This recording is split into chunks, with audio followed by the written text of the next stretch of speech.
두 증인이 등장하고, 근데 두 증인, 2라는 숫자는 뭐 그렇게 큰 의미를 두진 않지만 증인의 수예요.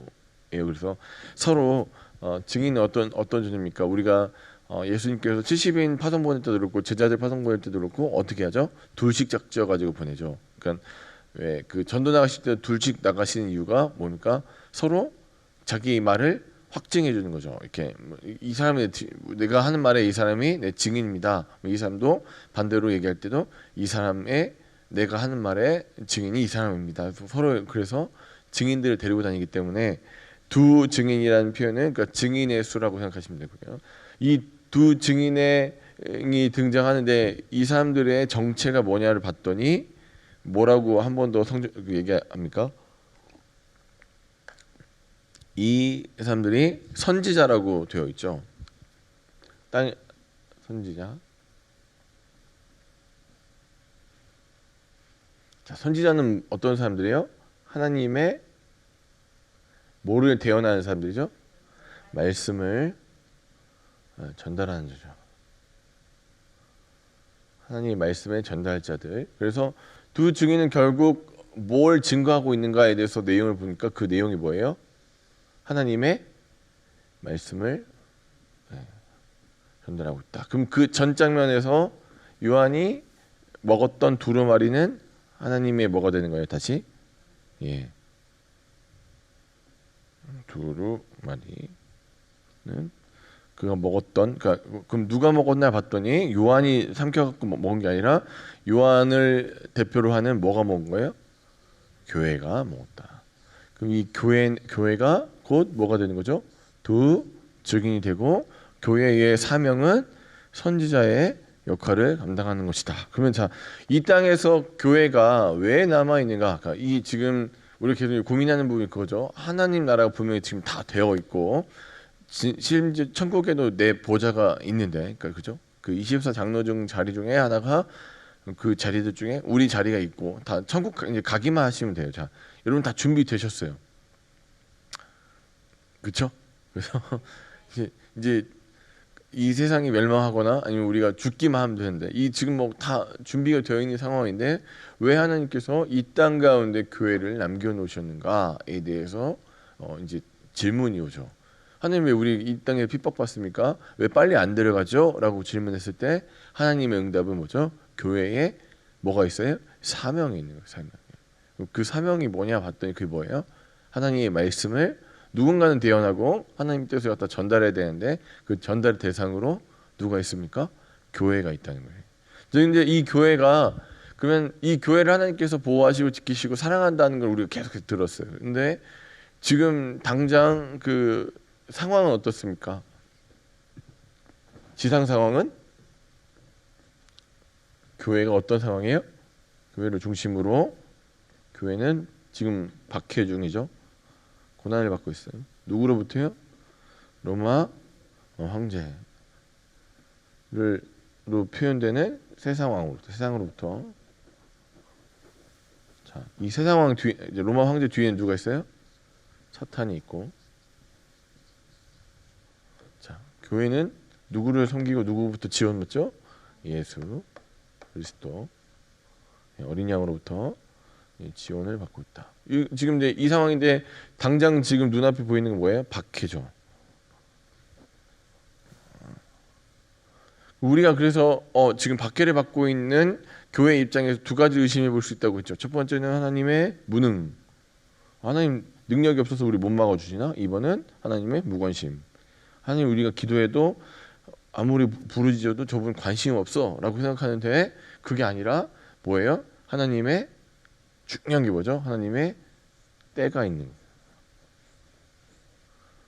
우리가 좋아하는 표현으로 하나님의 시간 표현.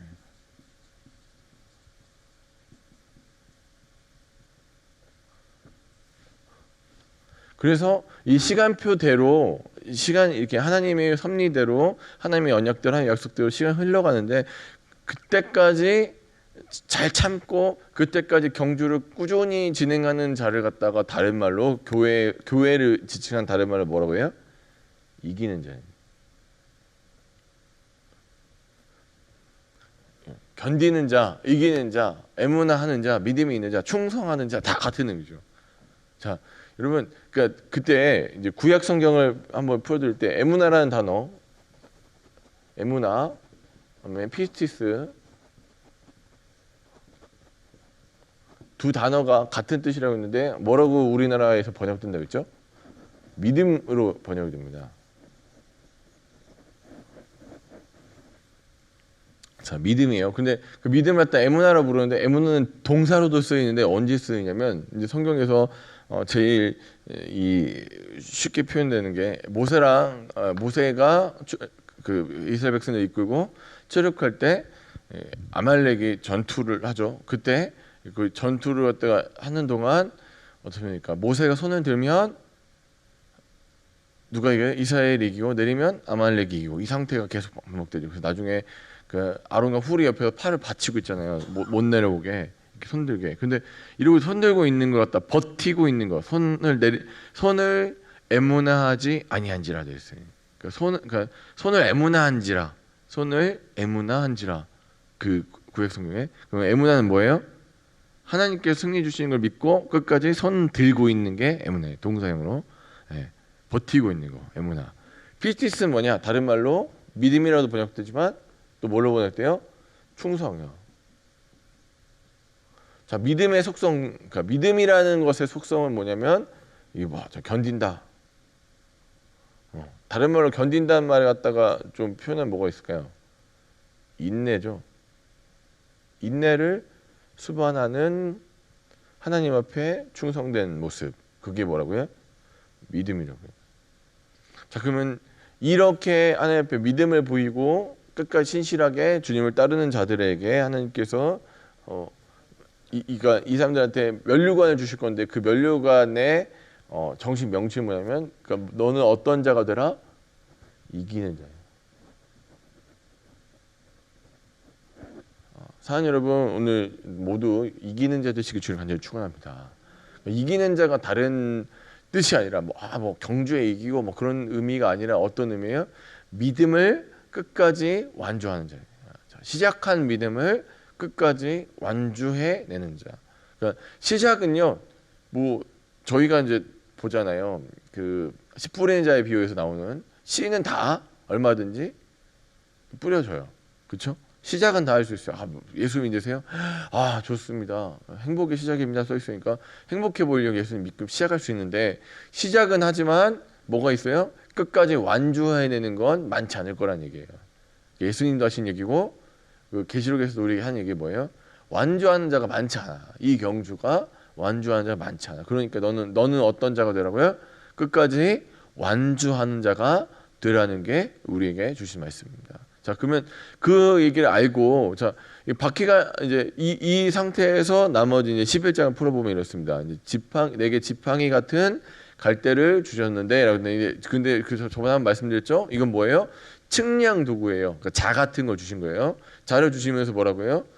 하나님의 성전과 제단과 그 안에 경배하는 자들을 측량해라. 그렇죠? 측량하다는 표현은 이것도 또 한 번 더 말씀드린 적이 있는데, 그러니까 측량하다는 표현은 자, 숫자를 세고 계수하다는 표현도 있지만 보호하다라는 의미가 있어요. 왜냐하면 그러니까 내 울타리 어디까지인지 재면 그 다음부터는 어떻게 거기를 어떻게 해요? 여러분 관리하죠, 관리. 예, 보호하고 관리하죠. 그러니까 여러분들 그러니까 사시는 집 잘 이렇게 측량하셔갖고 줄자 갖고 측량하셔갖고 내 집 아파트까지는 어떻게 해요? 관리하시잖아요. 예를 들어 이건 우리도 이제 비슷한 경우를 당하는데 이제 이 옆에 있는 건물과 우리 건물이 서로 이렇게 맞닿아 있는데 정말 그 치사할 정도로 옆에 있는 건물 분이 정확하게 재셔갖고 치수를 재셔갖고 거기만 쓰시더라고요. 딱. 그래서 저도 그래서 저번에 비 오는 날 청소하는데 거기 저도 저희 것만 쓸었어요. 가지고 딱 가보면 옆에 있는 건물 분은 제가 보니까 그 화요일 날 정도 청소하시고 저희는 이제 뭐 수시로 하지만 목요일 정도 청소하면 화요일 날 딱 가보면 경계선이 있어요. 빗자루로 이렇게 먼지가 있는 부분 없는 부분이 딱 청소하셨구나. 근데 절대로 얼마나 이렇게 좀 신실하신 거잖아요. 자기 딱 그죠? 남의 거 안 넘어가고 딱 거기까지만 빗자루질 조금만 더 하면 깨끗해질 텐데 길도 근데 딱 거기까지만 쓱 쓸고 끝나요. 마찬가지로 하나님 측량하신다는 표현 어디요? 거기까지 보호하시고 거기까지 자기의 영향을 두시겠다는 거죠. 그죠? 한정된 거잖아요. 그렇죠. 측량이라는 표현은 그렇습니다. 그래서 성전 바깥 근데 주님이 뭐라고 하시죠? 성전 바깥마당은 측량하지 말라 그런 얘기 뭐예요? 거기는 잠깐 동안 내버려 두시겠다. 보호하지 않겠다. 그 뭐지? 뭐 그렇게 생각할 때 그 왜 보호하지 않으시냐 봤더니 이것은 2절입니다. 이방인에게 주었은즉 그들이 거룩한 성을 42달 동안 밟으리라 되어 있습니다. 자, 그러면 자 보십시오. 어떤 얘기면 초림이 있어요. 초림이라는 거는 예수님이 처음 오셨다는 거예요. 예수님이 처음 오시는 거. 자, 우리는 뭘 기다려요? 예수님 다시 오시면 제 임재를 기다려요. 예. 처음 초창기에 처음에 임재하셨던 것, 임하셨던 것을 초림이라 부르면 우리는 뭘 기다리고 사냐면 재림 다시 오시는 건 기다려요. 그 사이가 있죠. 시간이 초림과 재림 사이 지금까지 한 2000년 정도 흐른 거고 어떻게 더 달지 뭐 내일 오실지 그건 우리 알지 못하지만 아무튼 이 기간 동안 사는데 이 세상에서 누가 살아요? 교회가 사는 거죠. 이 기간 동안.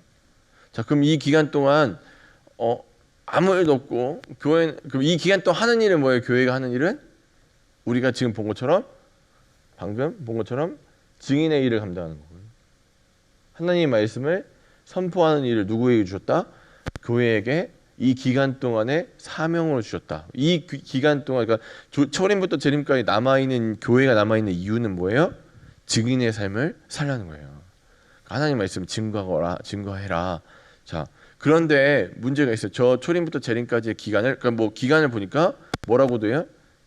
42 뭐로 했죠? 42주 또는 한때 두때 반때 또 며칠이에요? 1200 맞습니까? 1260일 1260일로 표현되는 그냥 이게 이제 이런 의미가 그러니까 다른 건 없고 딱 그 기간 동안 초림부터 재림까지 그 기간 동안 이거 얘기하는 건 왜 그래요? 뭐 이거 갖다가 42주가 뭔지 물론 이제 의미하는 바는 있습니다. 42주는 광야 이 출애굽해 가지고 광야까지 들어가는 가나안까지 들어가는 기간 동안 40여 년의 그 기간 42년이 걸리죠. 그 42 뭐 한때 두때 반때는 이 다니엘의 환상 가운데 나오는 뭐 이렇게 다 의미는 있는데 그게 그 의미 자체가 해서 숫자가 어쩌고 저쩌고 중요한 게 아니라 뭐예요? 이 기간이 어떻게 있다 영원하다 아니면 이게 한정돼 있다는 표현이에요. 어떤 거예요? 둘 중에 한정돼 있다. 그렇죠? 이건 반드시 어떻게 된다? 끝난다는 얘기예요. 근데 그 기간 동안 하나님께서 어떻게 하셨어요? 거룩한 성을 이방인들이 짓밟도록 어떻게 하셨어요? 허락하신 거예요. 그러니까 박해는 하나님이 무능하거나 무관심해서 박해하는 게 교회가 왜 핍박받고 그럼 주님 왜 교회가 핍박을 받고 우리가 뭐 그 예수 믿는다 박해를 받습니까? 하나님 그렇게 대단하시고 멋있고 엄청난 능력을 갖고 있다고 이렇게 적어놓고는 우리 왜 밟혀요? 물어볼 때 그거 왜 그런 거예요? 하나님 섭리 안에서 허락하셨다고. 고난도 허락된 거라고요. 근데 이걸 통해서 성도가 죽는다 안 죽는다? 안 죽는다. 생명을 잃을지라도 뭘 잃지 않아요? 면류관을 또 이런 것들을 영광을 잃지 않는다는 거예요. 하나님이 그것들을 붙들고 계시기 때문에. 그래서 교회는 아무튼 이렇게 하나님의 섭리 가운데서 때로는 밟히더라도 기한 동안 딱 정하신 기간 동안만 밟히게 된다. 짓밟히더라도 그러니까 문제가 생기더라도 때가 정한 때까지다라는 거예요. 자, 우리는 물어보잖아요. 항상 제가 시편의 전체적인 그 맥락 중에 가장 중요한 포인트 한 80%를 차지하는 게 뭐랬어요? 주여 어느 때까지입니까? 라는 질문이에요. 그죠? 애가 비통의 그 주된 목적은 뭐냐면 주님 언제까지 우리가 버텨야 됩니까? 그러니까 주님이 뭐라고 해요? 42주 한 때 두 때 반 1260일 동안만 버티면 돼. 그러니까 기한이 있다는 거예요. 끝날 거다. 이건 반드시 끝난다. 그러면서 뭐라고 합니까? 두 증인이 자 예언하고, 자 예언이라는 말은 아까도 했지만 증언이랑 똑같은 말이에요. 예언, 증언. 증인이 하는 말이기 때문에 예언, 증언 같은 말.